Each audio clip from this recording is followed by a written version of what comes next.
Welcome to our Friday, February 21st edition of Gold and Black Live. Joined by Brian Newbert here. And I want to thank our sponsors, State Farm agent Trent Johnson at trentismyagent.com, and also Triple X, on the hill but on the level, of Purdue tradition since 1929. I'm here with Brian Newbert. And Brian, I don't think the sky is falling, but Purdue has certainly fallen on some hard times, at least losing 3 games, something that they haven't done since the COVID year. And then you go into Indiana on Sunday, which is never an easy task, or rarely is an easy task. I guess the first half of last year, Purdue made it look easy. But just what are you thinking as Purdue heads into this? You know, they've lost 3 games, but two of those 3 games they were underdogs. But you obviously need to try to get it back together. And what do you think you'll see out of Indiana on Sunday? Yeah, I think that with the level of success Purdue's had the last Yeah. X number of years, I think the overreaction quotient is pretty considerable around Purdue right now, which is kind of a backhanded compliment. Yeah. At the same time, the standard is very high at Purdue. This was a team that was the preseason Big Ten favorite, playing for a third straight Big Ten championship, and that opportunity is slipping away very quickly. Purdue would need a lot of help, a lot of things to go right, on top of them doing a complete 180 right now from what's gone on the last 3 games. 3 games against 3 very good teams that are in the Big Ten race along with them for a reason. But 3 straight losses nonetheless, all kind of different from one another. The Michigan game was just strange. It was the foul disparity. I'm not saying it was the officials. I'm saying it was the foul disparity. It was Trey Copenren and Caleb First fouling out at the end when you have no other big guys.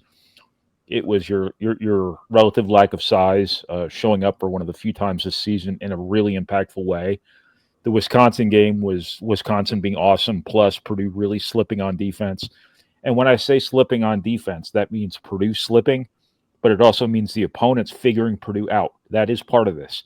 Purdue made very meaningful changes to their defensive system, their defensive structure this season out of necessity, because they have no rim protector. They have very little size, and they essentially just changed what they do defensively. And that was a smashing success for, the first half to 2/3 of the Big Ten season.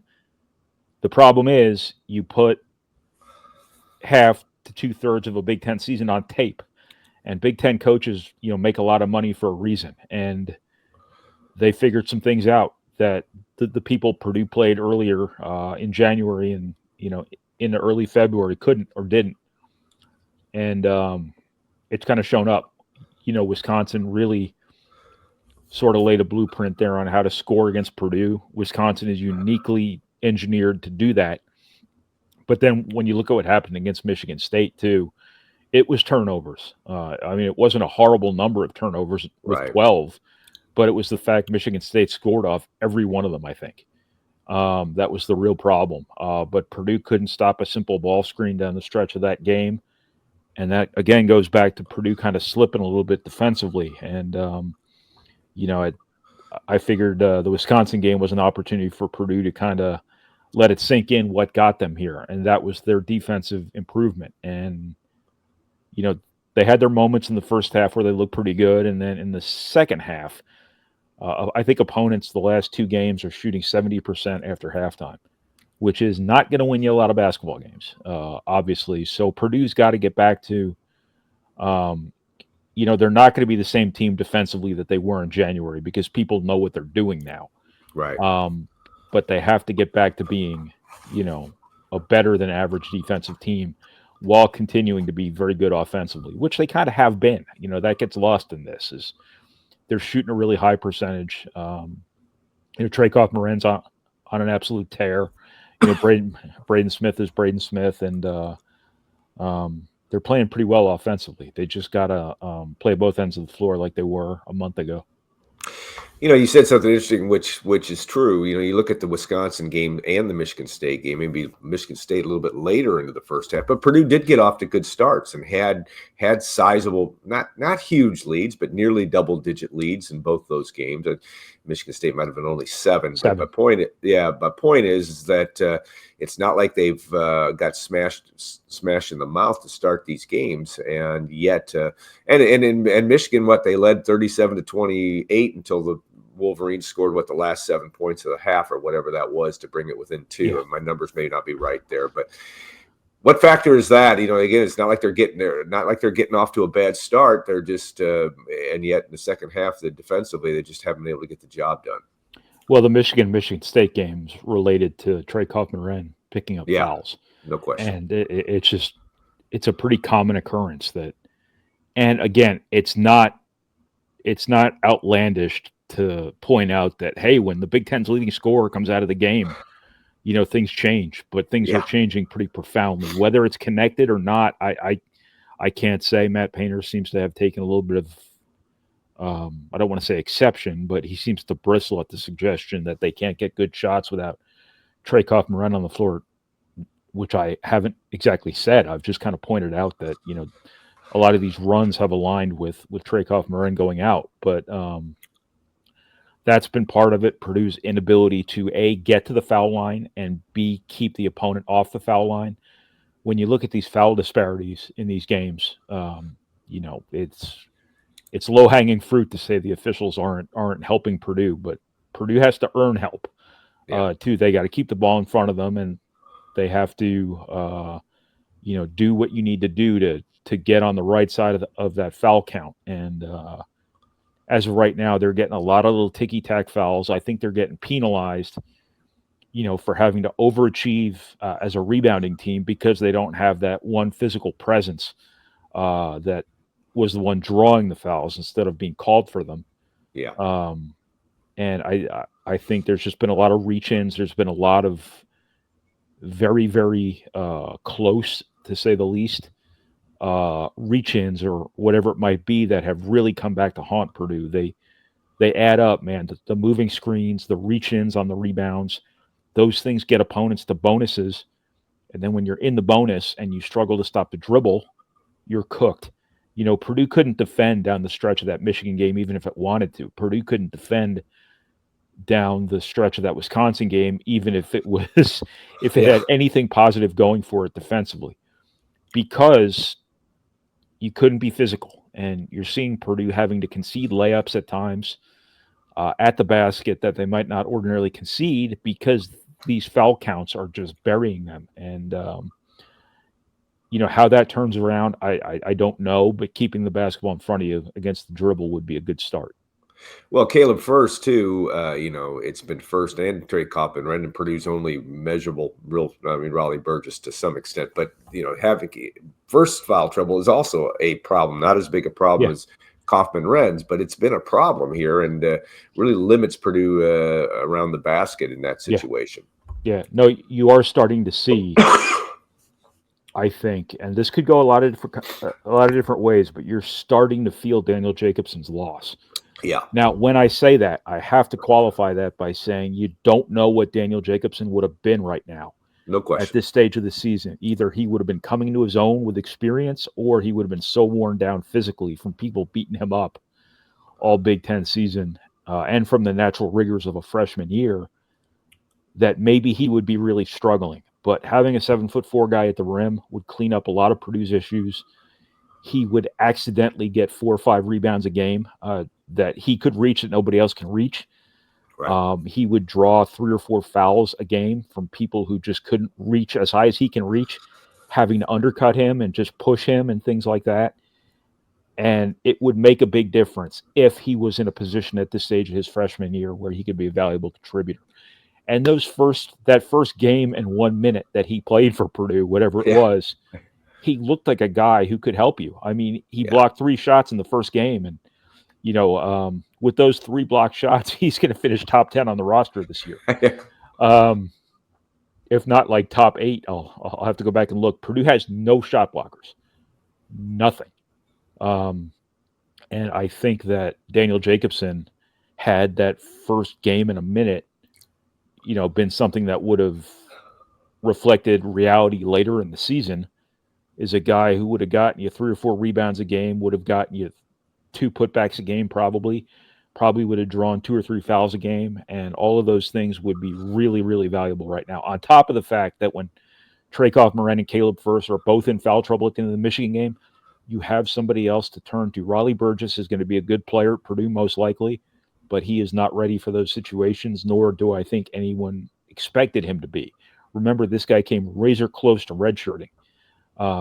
Purdue didn't play him because it planned on playing him in the final minute of a close game with a Big Ten championship on the line. It redshirted. It didn't redshirt him to get him minutes over the first 39 minutes of a bunch of these games, not the final minute. So Purdue's lack of depth, lack of size, those have always been knowns. Those have been always things that you knew were issues for Purdue that they were going to have to overcome, and now they're probably showing their dirty little faces more than ever this season. Yeah, did I just say dirty little faces? I think you did. Did. But what does that even mean? I don't know. You can go back and rewind the tape and tell us what it means. No, it's Why are their faces dirty? Because they're getting dirty because they're not having the success that Purdue wanted to have at this point of the season. It's interesting too. Jacobson, even against Creighton in the exhibition game, scores 11 points. It's a 3-pointer. I think it was fair to maybe to assume that he was going to be a factor, but nothing to worry. Nothing that can be done about that now. Fletcher Lawyer is also interesting because Purdue's inability to get out against Wisconsin, they only caused 3 turnovers, and against Michigan State, he only gets 5 shots, but not getting shots in transition, threes in transition, which has been a big thing for Lawyer. I know some people think, well, he's just hiding out there. He's not hiding out there. He's not hiding. He's not hiding. He's not getting shots. But talk about that and the need. Yes, to get him off to 15 points a game, that'd be good, but it's situational. He's got to be able to get to, Purdue's got to cause some things on the defensive end sometimes to get him the shots he needs. Well, I'll start with the Lawyer part of it. Yeah. One, offense is not Purdue's problem right now. Yeah. Defense is their problem. Rebounding is their problem. Fouling is their problem. Purdue scored 84 points at home against Wisconsin. They shot 40+% from 3. They shot 50+% from the floor. That is good enough to win 99 times out of 100 on your home floor. Well, it has. Probably never happened before. Yeah. They turned the ball over 3 times against Wisconsin, scored 84 points. Again, shot really well from 3, shot really well from the floor, and lost. That is not an offensive problem. Michigan State, or I'll go back to Michigan. They score 77 points, I think, on the road, right? Right. Yeah. That's good enough to win. Yeah. You only score 66 at Michigan State. But that was going to be a low-scoring game, most likely. And 66 can win you that game. Purdue shot well. They were pretty efficient. The issue was the turnovers. It was the 12 turnovers. 12 is the number you can live with more often than not. But when the opponent scores on every single one of them, that's the problem. But the defensive part of it was the bigger issue against Michigan State. My point is that this guy not scoring enough or that guy not scoring enough, that is not what is lost 3 games in a row for Purdue. What is lost 3 games in a row is the opponent scoring at will. Yeah. And the thing about Fletcher Lawyer is, he's very good at playing off other people. I think he's been very comfortable doing that over the years. He could take 6 threes a game if he wants, but he won't shoot 45% over 6 attempts a game. That's just volume and efficiency never go hand in hand. Never.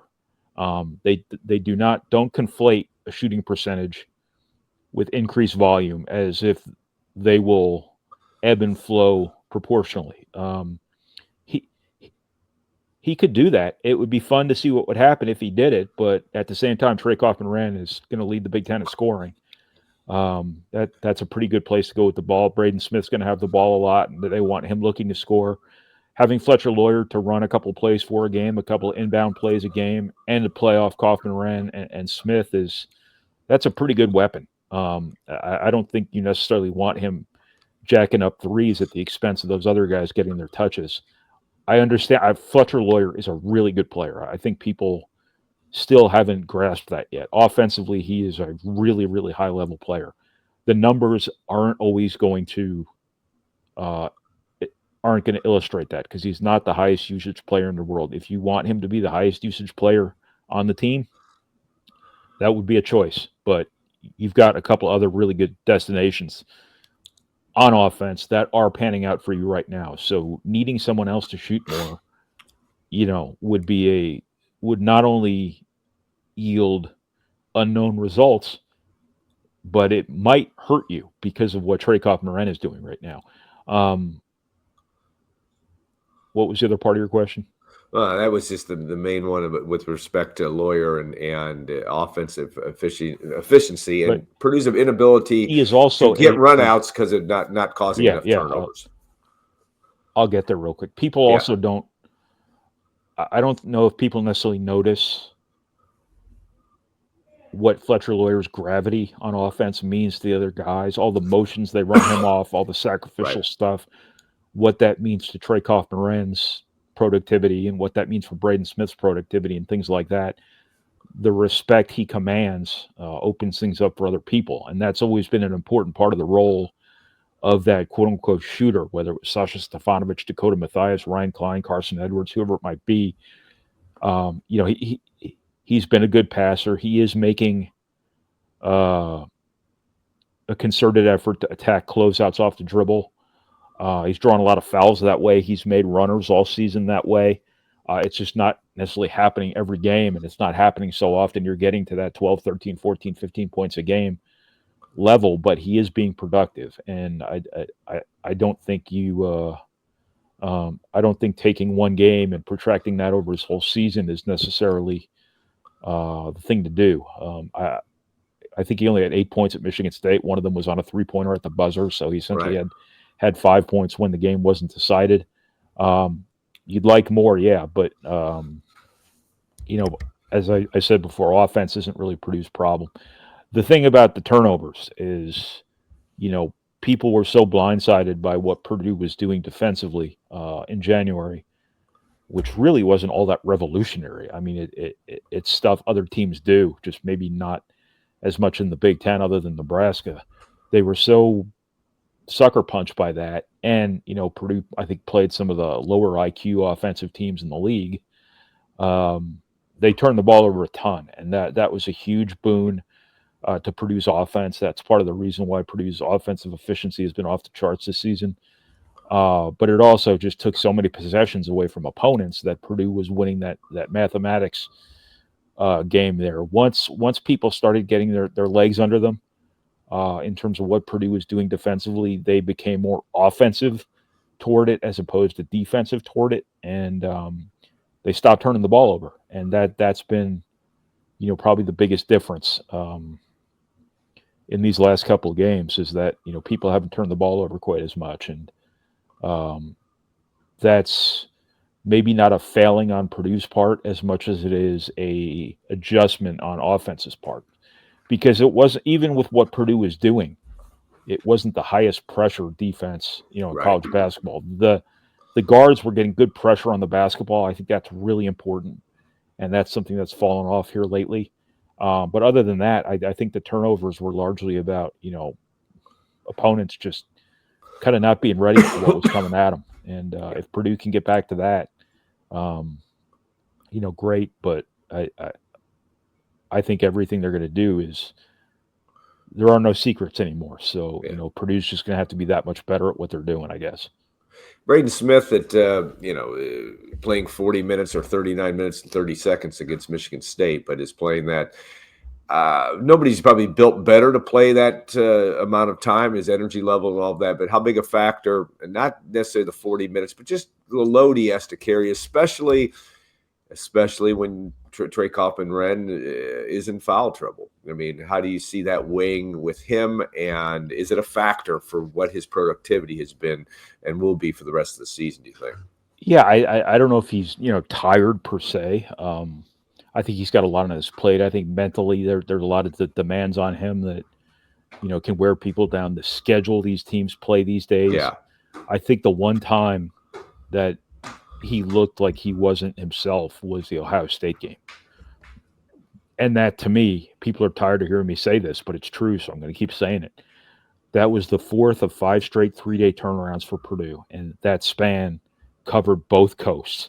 That should never happen again to anyone. And this league is so stretched out, and TV has so much say in when and where these games are played, that stuff happens to teams. And it got Purdue against Ohio State because its best player, its most important player, was not himself.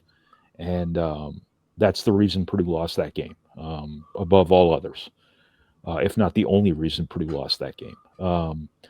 But no, he's a pretty special athlete. He's very well conditioned. I don't know if he necessarily wears down because of minutes.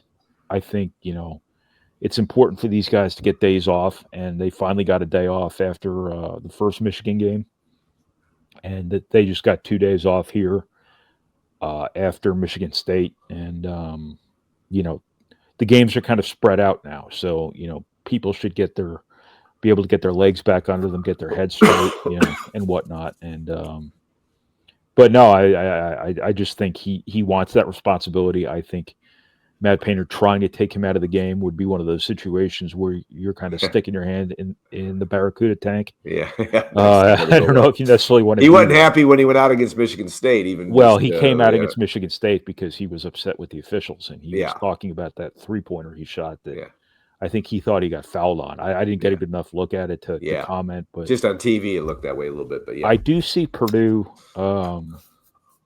getting flustered sometimes. You do see the frustration. And I think there have been times this season where the officials have got between their ears. This is a weird season for Purdue. It seems like a lot of stuff is coming back on them from an officiating perspective, which is not to say that things were tilted in their favor before. They just so happened to have the guy that no one could officiate properly, and fans didn't understand. But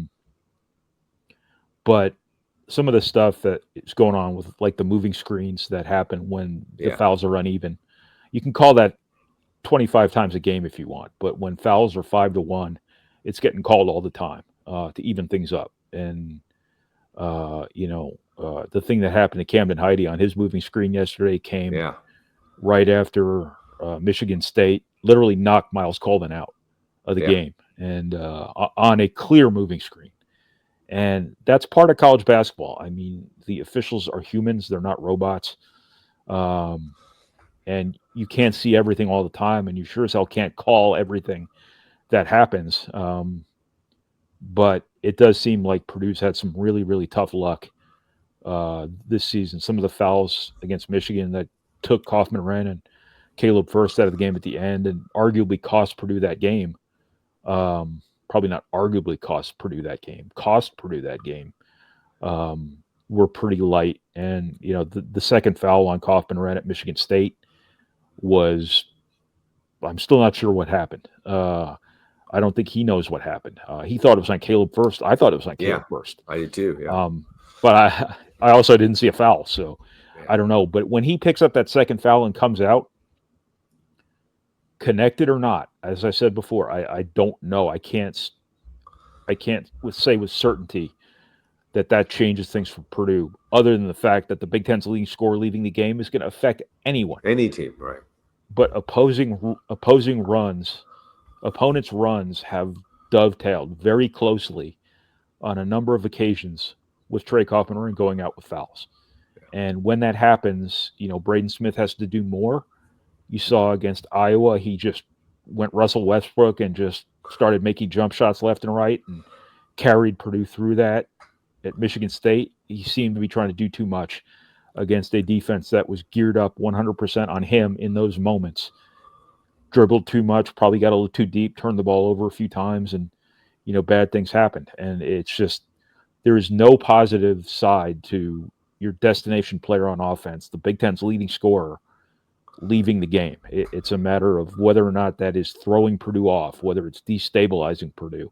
That said, I thought Painter did a really good job at Michigan State managing that offense, defensing Trey Kaufman and Will Berg, who deserves credit. He played well. I mean, he Yeah. hasn't,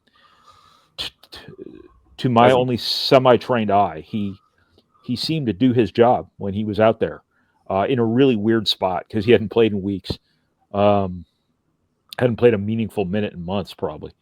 But no, I think at the end of the day at Michigan State, you got your 33 minutes from Trey Kaufman, you got your 24 points, you got what you need from him. But him having to come out at that moment after that weird foul, after which he buried his head in his jersey, he was so frustrated.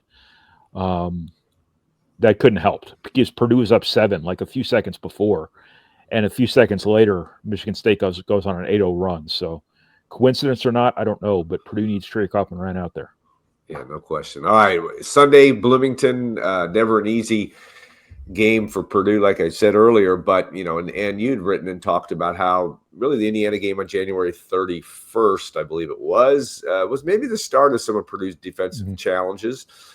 Just the way Indiana was able to get to the basket. Trey Galloway had a number of layups in that game, and Indiana's dangerous, obviously. I mean, I doubt the line isn't out yet, but I can't imagine Purdue might be a slight favorite in this one, but it's not going to be by a lot. But what do you expect? And in the emotional environment down there with Indiana, with a coach that's a lame duck, what do you expect to see on Sunday? Well, Indiana is not going to tank. They, when things were going sideways for them mid-Big Ten season, it was clear Mike Woodson was out, and they were going into the hardest part of their schedule.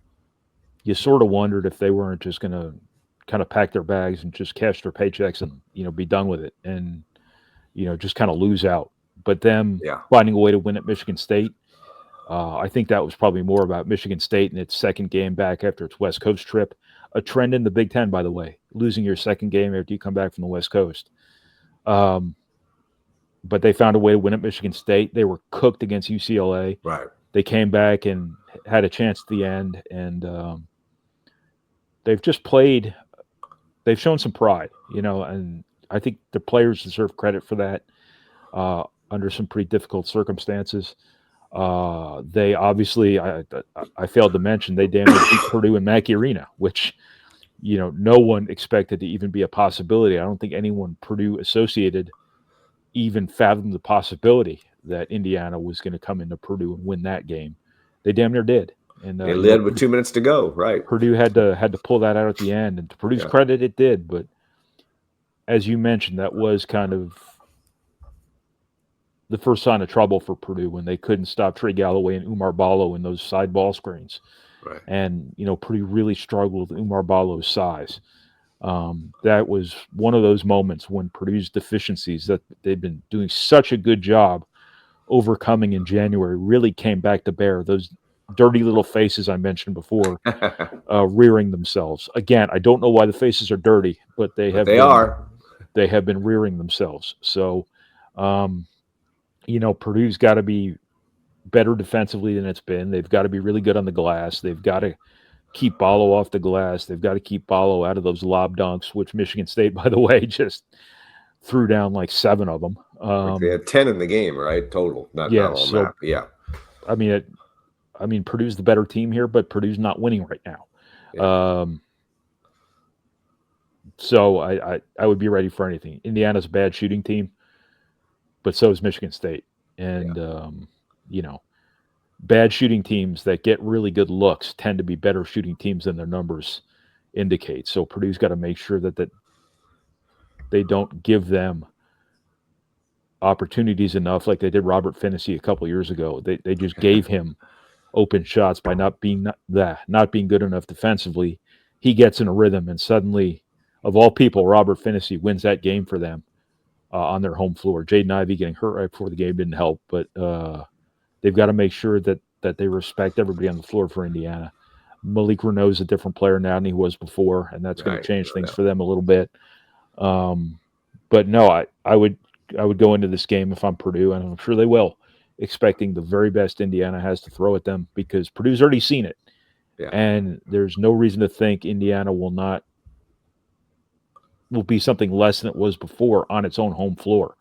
Now, whether or not they're playing for Mike Woodson, whether or not the crowd is as engaged as it normally would be, I don't know. But it is a Purdue Indiana game, so I would imagine it would be a pretty difficult environment. And Purdue's got to kind of dig deep here.